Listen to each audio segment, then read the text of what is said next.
ಇಂಡಿಯಾದ biggest IPO ಪ್ಲಾಟ್ಫಾರ್ಮ್ನ IPO ಬರ್ತಾ ಇದೆ. ಅದಕ್ಕೆ ನೀವು ರೆಡಿಯಾಗಿದ್ದೀರಾ? ವಾಲ್ಮಾರ್ಟ್ ಓನ್ ಮಾಡಿರುವ ಫೋನ್ಪೇ ಅವರ IPO ಪ್ರಿಪರೇಷನ್ಸ್ ಮೊದಲಾಗಿದೆ ಅಂತ ಅನೌನ್ಸ್ ಮಾಡಿದ್ದಾರೆ. ಆ್ಯಂಡ್ ಫೋನ್ಪೇ ಏನು ಸಣ್ಣ ಕಂಪನಿ ಅಲ್ಲ. ಇದು 48% ಮಾರ್ಕೆಟ್ ಶೇರ್ ಇರುವ ಇಂಡಿಯಾದ ನಂಬರ್ 1 UPI ಪ್ಲೇಯರ್. ಸೆಕೆಂಡ್ ಪ್ಲೇಸಲ್ಲಿ 37% ಮಾರ್ಕೆಟ್ ಶೇರ್ ಹೊಂದಿಗೆ ಗೂಗಲ್ ಪೇಗೆ ಇದೆ. ಫೋನ್ಪೇ 2015ನಲ್ಲಿ ಸ್ಟಾರ್ಟ್ ಆಯ್ತು ಅಂತ ನಿಮಗೆ ಗೊತ್ತಾ? ಆದರೆ ಕೇವಲ 1 ವರ್ಷ ನಂತರ $20 ಮಿಲಿಯನ್ ಫ್ಲಿಪ್ಕಾರ್ಟ್ ಇದನ್ನು ಎಕ್ವೈರ್ ಮಾಡಿದ್ರು. ನಂತರ ಕಂಪನಿ ಸಿಂಗಪುರ್ಗೆ ಮೂವ್ ಆಯಿತು. ಆದರೆ 2022ನಲ್ಲಿ ಫೋನ್ಪೇ ಆ್ಯಂಡ್ ಫ್ಲಿಪ್ಕಾರ್ಟ್ ಸ್ಪ್ಲಿಟ್ ಆಯಿತು ಆ್ಯಂಡ್ ಫೋನ್ಪೇದ ಡೊಮಿಸೈಲ್ ಇಂಡಿಯಾಗೆ ರಿಟರ್ನ್ ಆಯಿತು. ಆದರೆ ಇಲ್ಲಿ ಇನ್ನೊಂದು ಟ್ವಿಸ್ಟ್ ಇದೆ.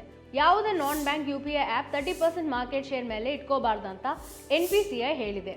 ಅಂದರೆ 30% ಟ್ರಾನ್ಸಾಕ್ಷನ್ಸ್ ಮೇಲೆ UPI ಆ್ಯಪ್ ಹ್ಯಾಂಡಲ್ ಮಾಡಿದರೆ ಅದರ ಮಾರ್ಕೆಟ್ ಶೇರನ್ನು ಅದು ಕಡಿಮೆ ಮಾಡಬೇಕು. ಈ ರೂಲ್ ಕ್ಲಿಯರ್ ಆಗೋ ತನಕ IPO ಅನ್ನು ಲಾಂಚ್ ಮಾಡಲ್ಲ ಅಂತ ಫೋನ್ಪೇ ಇನಿಷಿಯಲ್ ಆಗಿ ಹೇಳಿದರು.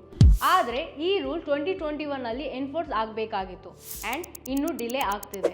ಈಗ ಈ ರೂಲ್ ಯಾವತ್ತೂ ಬ್ರೇಕ್ ಆಗಲ್ಲ ಅಂತ ಎಕ್ಸ್ಪರ್ಟ್ಸ್ ಹೇಳ್ತಿದ್ದಾರೆ. ಅದಕ್ಕೆ ಫೋನ್ಪೇ ಅದರ IPOವನ್ನು ಪ್ರಿಪೇರ್ ಮಾಡೋಕ್ಕೆ ಸ್ಟಾರ್ಟ್ ಮಾಡಿರಬೇಕು. ಕಂಪನಿಯ ನಂಬರ್ ಇಂಪ್ರೆಸಿವ್ ಆಗಿದೆ. ಫಿನಾನ್ಷಿಯಲ್ ಇಯರ್ 24ರಲ್ಲಿ ರೆವೆನ್ಯೂ 73% ಅಷ್ಟು ಗ್ರೋ ಆಗಿ ₹5064 ಕ್ರೋರ್ ಆಗಿದೆ. ಮುಂಚೆ ₹738 ಕ್ರೋರ್ ಅಷ್ಟು ಲಾಸ್ ಅಲ್ಲಿ ಇತ್ತು ಆ್ಯಂಡ್ ಈಗ ₹197 ಕ್ರೋರ್ ಪ್ರಾಫಿಟ್ ಆಗಿದೆ. ಸೊ ನೀವು ಫೋನ್ಪೇ IPOದಲ್ಲಿ ಇನ್ವೆಸ್ಟ್ ಮಾಡ್ತೀರಾ ಅಥವಾ ಜಸ್ಟ್ ಟ್ರಾನ್ಸಾಕ್ಷನ್ಸ್ಗೆ ಮಾತ್ರ ಯೂಸ್ ಮಾಡ್ತೀರಾ? ನಮಗೆ ಕಮೆಂಟ್ಸ್ನಲ್ಲಿ ತಿಳಿಸಿ.